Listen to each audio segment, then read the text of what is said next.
ଆଜିର video matric ପରୀକ୍ଷା ଦେବା ପାଇଁ ଯାଉଥିବା ଅଭିଭାବକ ଆଉ ଛାତ୍ରମାନଙ୍କ ପାଇଁ ଟିକେ ଗୁରୁତ୍ୱପୂର୍ଣ୍ଣ ଭିଡ଼ିଓ ଟିକେ ଲଙ୍ଗ୍ ହେଇପାରେ। ଟିକେ ଦୟା କରିକି ଦେଖିବେ ଲାଷ୍ଟ ପର୍ଯ୍ୟନ୍ତ।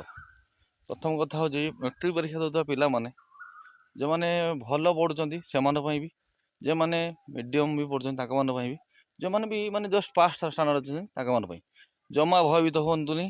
ମୁଁ ଅଛି ଆପଣମାନଙ୍କୁ ପ୍ରତ୍ୟେକ ପରୀକ୍ଷା ଆଗରୁ ନିଶ୍ଚିତ ସହାୟତା କରିବି। କିନ୍ତୁ ଆପଣଙ୍କ ପ୍ରଥମ କାମ ହେଉଛି ପ୍ରତ୍ୟେକ ବିଷୟକୁ ଭଲ ଭାବରେ ପଢ଼ନ୍ତୁ। ତା'ର ଅଭ୍ୟାସଠୁ ଆରମ୍ଭ କରି ବହି ଟୋଟାଲ୍ ବିଷୟକୁ ଭଲ ଭାବରେ ପଢ଼ନ୍ତୁ। ବାକି କାମ ଜିନିଷ ହେଉଛି ପ୍ୟାରେଣ୍ଟସ୍ମାନଙ୍କ କାମ ହେଉଛି ପିଲାମାନଙ୍କୁ ଜମା ପ୍ରେସର୍ ନ ଦେଇ, ଅଭିଭାବକମାନଙ୍କୁ ଏତିକି ଅନୁରୋଧ, ପ୍ରେସର୍ ଦିଅନ୍ତୁନି। ତାଙ୍କୁ ଆରାମସେ ପିଲାମାନଙ୍କୁ ପଢ଼ିବା ପାଇଁ ସୁଯୋଗ ସୃଷ୍ଟି କରନ୍ତୁ।